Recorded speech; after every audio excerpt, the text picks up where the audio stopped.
बिस्मिल्लाहिर्रहमानिर्रहीम। 10th class. आज हम चैप्टर 16 बेसिक इलेक्ट्रॉनिक्स के कॉन्सेप्चुअल क्वेश्चन सॉल्व करेंगे।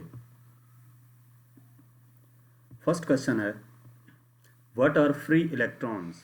फ्री इलेक्ट्रॉन्स क्या होते हैं? तो बेसिकली फ्री इलेक्ट्रॉन्स हमारे पास, वैसे तो आपने इलेक्ट्रॉन्स के बारे में पढ़ा हुआ है, इलेक्ट्रॉन्स के ऊपर नेगेटिव चार्ज होता है, लेकिन ये फ्री इलेक्ट्रॉन्स हैं ये क्या होते हैं जिनकी वजह से करंट होता है, फ्लो ऑफ चार्ज हम कहते हैं ना, करंट है। तो ये फ्री इलेक्ट्रॉन्स होते क्या हैं? तो बेसिकली वो इलेक्ट्रॉन्स जो बाउंड नहीं हुए होते एटम में और फ्रीली मूव कर सकते हैं, उनको फ्री इलेक्ट्रॉन कहा जाता है। अब ऐसे कौन से इलेक्ट्रॉन होते हैं? तो अगर आप डायग्राम में देखें तो डायग्राम में न्यूक्लियस के इर्द ऑर्बिट्स में इलेक्ट्रॉन्स मौजूद होते हैं और हर शेल में एक स्पेसिफिक क्वांटिटी होती है, एक स्पेसिफिक वैल्यू होती है। किस चीज़ की? उन इलेक्ट्रॉन्स की। जैसे फर्स्ट शेल की अगर हम बात करें तो उसको के शेल कहा जाता है और उसमें 2 इलेक्ट्रॉन्स होते हैं।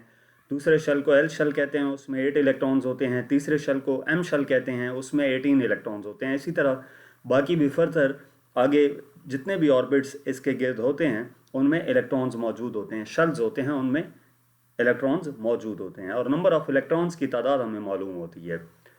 तो लास्ट शेल को वैलेंस शेल कहा जाता है और वैलेंस शेल में अगर नंबर ऑफ इलेक्ट्रॉन्स हमारे पास कम हो, जैसे कि यहाँ पे लास्ट में 1 है, तो ये एक क्या है? ये किसी बाउंड नहीं है, ये फ्री इलेक्ट्रॉन है।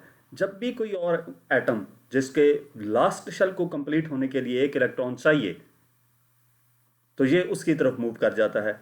ये आपने कोवलेंट बॉन्ड और दूसरा आपने बॉन्ड पढ़ा हुआ है, कोवलेंट बॉन्ड और आयनिक बॉन्ड। तो इन 2 बॉन्ड्स की वजह से ये इलेक्ट्रॉन उधर भी मूव कर जाता है, एक में शेयर करते हैं और दूसरे में ये मूव करता है। तो बेसिकली यहाँ पर ये जो इलेक्ट्रॉन लास्ट शेल में मौजूद होता है ना, इसको हम फ्री इलेक्ट्रॉन का नाम देते हैं। तो करंट जो होता है, इलेक्ट्रिक करंट, वो मूवमेंट ऑफ इलेक्ट्रॉन्स की वजह से होता है। वो फ्री इलेक्ट्रॉन्स होते हैं जो फ्रीली मूव कर सकते हैं और वो यही इलेक्ट्रॉन होते हैं जो वैलेंस शेल में इलेक्ट्रॉन्स मौजूद होते हैं। नेक्स्ट हमारे पास क्वेश्चन नंबर 2 है, how can you say that cathode rays are negatively charge. आप कैसे कह सकते हैं कि जो कैथोड रेज हैं वो नेगेटिवली चार्ज हैं? तो अगर आप कैथोड रेज को ऑब्जर्व करें तो आपने ये देखा होगा कि कैथोड रेज जब एमिट होती हैं इलेक्ट्रॉन गन से, बीम ऑफ इलेक्ट्रॉन्स या जिनको कैथोड का नाम दिया जाता है, वो जब एमिट होती हैं तो एमिट होने के बाद उनके ऊपर नेगेटिव चार्ज होता है। इस वजह से वो पॉजिटिव प्लेट की तरफ बेंड कर जाती हैं, यानी कि इलेक्ट्रिक फील्ड जब उनके ऊपर अप्लाई की गई तो वो पॉजिटिव प्लेट की तरफ बेंड कर गई। अब कैथोड रेज का पॉजिटिव प्लेट की तरफ बेंड हो जाना क्या जाहिर करता है? वो ये जाहिर करता है कि कैथोड रेज के ऊपर नेगेटिव चार्ज था, जिसकी वजह से वो पॉजिटिव प्लेट की तरफ बेंड कर गई। तो यही चीज़ मैंने यहाँ पे लिख दी है कि इनको कैथोड रेज के ऊपर नेगेटिव चार्ज होता है और वो पॉजिटिव प्लेट की तरफ बेंड कर जाती हैं। इस वजह से हम कहते हैं कि यानी कि कैथोड रेज जब इलेक्ट्रिक फील्ड में से गुजारी जाती हैं तो वो पॉजिटिव प्लेट की तरफ बेंड कर जाती हैं। अपोजिट चार्जेस एक दूसरे को अट्रैक्ट करते हैं, इस वजह से ऐसा हुआ कि कैथोड रेज पॉजिटिव की तरफ अट्रैक्ट हो गई, यानी कि कैथोड रेज के ऊपर कौन सा चार्ज था? नेगेटिव चार्ज था।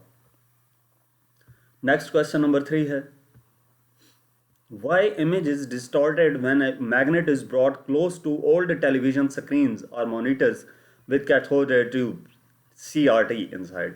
कि इमेज डिस्टॉर्ट क्यों हो जाता है जब मैग्नेट करीब लाया जाता था टेलीविजन स्क्रीन्स के या ओल्ड जो मॉनिटर्स हैं जिनमें CRT cathode ray tube use की जाती थी।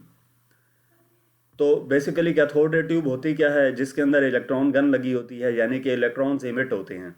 तो जब वो इलेक्ट्रॉन्स इमिट हो रहे हैं और वो एक स्पेसिफिक पोजीशन पे जा रहे हैं, स्क्रीन के ऊपर एक स्पेसिफिक पोजीशन पे पहुंचते हैं, तब हमारे पास क्लियर स्क्रीन आती है।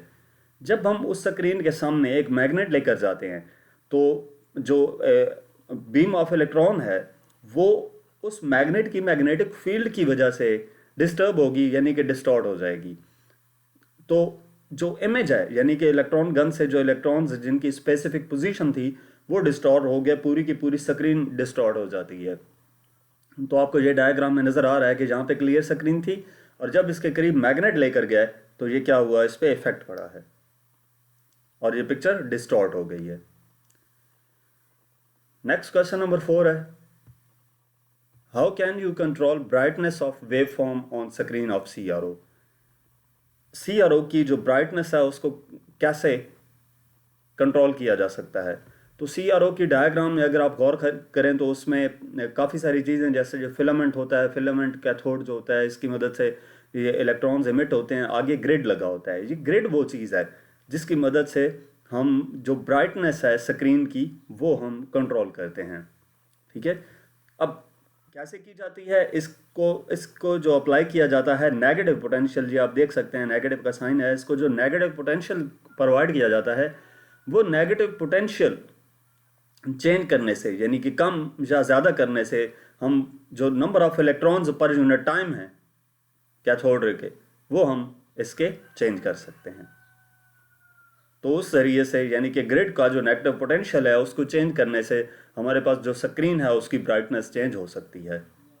नेक्स्ट क्वेश्चन नंबर 5 है, all modern devices e.g. Mobile phone, calculators, laptops etcetera use digital signals for their working. Why is digital signal used? कि जितने भी मॉडर्न डिवाइसेस हैं, जैसा कि मोबाइल फ़ोन है, कैलकुलेटर्स हैं, लैपटॉप्स हैं, वो डिजिटल सिग्नल्स इस्तेमाल करते हैं वर्किंग के लिए। डिजिटल सिग्नल क्यों यूज़ किए जाते हैं? क्वेश्चन ये पूछा गया है। तो बेसिकली अगर हम कंपैरिजन करें डिजिटल सिग्नल्स का एनालॉग सिग्नल्स के साथ, तो जो डिजिटल सिग्नल्स होते हैं वो इंफॉर्मेशन कन्वे करते हैं विद लेस नॉइस, शोर कम होता है, डिस्टॉर्शन कम होती है और इंटरफेरेंस कम होता है। तो digital signals are more reliable for transmitting information because an error in the amplitude or frequency value would have to be very large in order to cause a jump to a different value। कि जो digital signals होते हैं वो काफ़ी reliable होते हैं एक जगह से दूसरी जगह इंफॉर्मेशन ट्रांसमिट करने के लिए, क्योंकि अगर एरर उनमें आता है तो एरर आने के लिए ये ज़रूरी है कि उनके एम्पलीट्यूड्स और फ्रीक्वेंसी की वैल्यू बहुत ज़्यादा चेंज हो जाए, तो तब उसमें एरर आने के चांसेस होते हैं, अदरवाइज उसमें एरर नहीं आता। ठीक है, तो इसी वजह से जितनी भी तमाम हमारे पास मॉडर्न डिवाइसेस होती हैं, जैसा मोबाइल फ़ोन्स है, कैलकुलेटर्स हैं, लैपटॉप्स वगैरह हैं, जितनी भी जदीद टेक्नोलॉजी की चीज़ें बन के आ रही हैं इलेक्ट्रॉनिक्स, वो तमाम डिजिटल होती हैं। ये आप पिक्चर में भी देख सकते हैं कि जब एनालॉग सिग्नल था तो ये इसका नॉइज से डिस्टॉर्ट हुआ, जब आप ये देख सकते हैं, यानी कि वेव थी और उसमें नॉइस आया, तो जब उसको रिसीव हुआ सिग्नल तो वो इस फॉर्म में था, डिस्टॉर्शन कॉज्ड बाय नॉइस। लेकिन जब डिजिटल सिग्नल में वही नॉइस हुआ तो उसको रिस्टोर किया डिजिटल सिग्नल को, तो दोबारा वही हमारे पास शेप आ गई, उसमें चेंज नहीं होता। तो इसी वजह से जो डिजिटल सिग्नल्स होते हैं उनको प्रेफर किया जाता है। नेक्स्ट क्वेश्चन नंबर 6 है, in NAND gate reciprocal of AND gate, क्या नैंड गेट रेसिप्रोकल है एंड गेट का? तो यस, अगर हम नैंड गेट पे गौर करें तो एंड गेट के आगे नॉट गेट लगा देने से नैंड गेट बनता है। यानी कि जो एंड गेट होता है, जो नैंड गेट होता है वो एंड गेट की वैल्यू को उलट देता है, यानी कि अगर वो 1 थी तो 0 कर देता है और 0 थी तो 1 कर देता है, उसको इन्वर्स कर देता है। तो इसी वजह से नैंड गेट जो है वो रेसिप्रोकल है एंड गेट का। Next question number 7, What is the difference to produce a low output for an OR gate and NAND gate? कि डिफरेंस क्या है, OR गेट की आउटपुट लो हो और NAND गेट की आउटपुट लो हो, तो इनके दरमियान डिफरेंस क्या होगा, यानी कि इनकी आउटपुट पे क्या इफेक्ट पड़ेगा अगर दोनों की हम देखते हैं कि आउटपुट लो हो। तो अगर आप इनके ट्रुथ टेबल को गौर से देखें तो वहाँ पे आप देखेंगे कि OR गेट की जो आउटपुट है वो लो, यानी कि 0 उस वक्त होती है जब उसकी दोनों इनपुट्स भी 0 हों, और अगर हम नैंड गेट की बात करें तो उसकी आउटपुट 0 उस वक्त होती है जब उसकी दोनों इनपुट्स हाई हों, 1 हो। नेक्स्ट क्वेश्चन नंबर 8 है, what is the difference to produce a high output for a NAND gate and NOR gate? Difference क्या है आउटपुट 1 होने के लिए, हाई होने के लिए नैंड गेट और नॉर गेट में? यानी कि इसकी भी हमने आउटपुट्स देखनी है कि एंड गेट की आउटपुट 1 होती है तो इनपुट्स उसकी क्या होंगी, और नॉर गेट की आउटपुट 1 होती है तो उसकी इनपुट्स क्या होंगी। तो नैंड गेट की आउटपुट 1 होने के लिए ये ज़रूरी है कि उसकी इनपुट्स भी 1 हो और नॉर गेट की आउटपुट 1 होने के लिए ये ज़रूरी है कि उसकी इनपुट्स 0 हों। ये बेसिक डिफरेंस है इनका। नेक्स्ट क्वेश्चन नंबर 9 है, what is the output of the following circuit. इसकी आउटपुट क्या होगी। ये सर्किट एक आपकी बुक में गिवन है, इस सर्किट की आउटपुट बतानी है। तो इस सर्किट को अगर आप गौर से देखें तो यहाँ पर दो हमारे पास इनपुट्स हैं, ए और बी, ठीक है, और उनके आगे नॉट गेट है। नॉट गेट का काम ये होता है कि ये वैल्यू को इन्वर्स कर देता है, यानी कि ऊपर बार आ जाता है। तो ए जब नॉट गेट से गुजरेगा तो ए बार हो जाएगा, और बी की वैल्यू जब नॉट गेट से गुजरेगी तो बी बार हो जाएगी। ये दोनों इन लाइन से होते हुए एंड गेट से पहले ए बार और बी बार हो चुकी हैं। अब ए बार और बी बार एंड गेट में एंटर हुए जब, तो एंड गेट का काम क्या होता है, आपने इसकी जो इक्वेशन पढ़ी है ए डॉट बी है, उस वक्त इनपुट्स ए और बी थी। जब इनपुट्स ए बार और बी बार हो गई तो इसकी आउटपुट ए बार डॉट बी बार आ जाएगी, ठीक है। तो इसका मतलब ये हुआ कि ये जो सर्किट है इसकी आउटपुट हमारे पास क्या आएगी, इसकी जो इक्वेशन है x equal to A bar dot B bar होगी। नेक्स्ट क्वेश्चन नंबर 10 है, इस चैप्टर का last question, draw a logic circuit for the logic equation x equal to A plus B. Logic circuit design करना है इस equation x equal to A plus B bar के लिए। तो हमारे पास इस इक्वेशन को गौर से देखें तो इसमें दो वेरिएबल्स हैं ए और बी। तो हमने ए और बी दो वेरिएबल्स लिख लिए। अब इसके बाद ए के ऊपर बार नहीं है, बी के ऊपर बार है। इसका मतलब ये है कि बी के आगे नॉट गेट लगेगा, क्योंकि जहाँ पर बार होती है उसका मतलब ये होता है कि उसने वैल्यू को इन्वर्स किया है। तो बी के आगे नॉट गेट लगाएंगे। जब नॉट गेट लगेगा तो ये बी बार आ जाएगा आउटपुट पे। अब ए और बी की जो वैल्यूज़ हैं ये कंबाइन होंगी आगे। ए एज इट इज़ आना है, बी बार लेकर आना है। तो यहाँ पर ए और बी बार आ गए।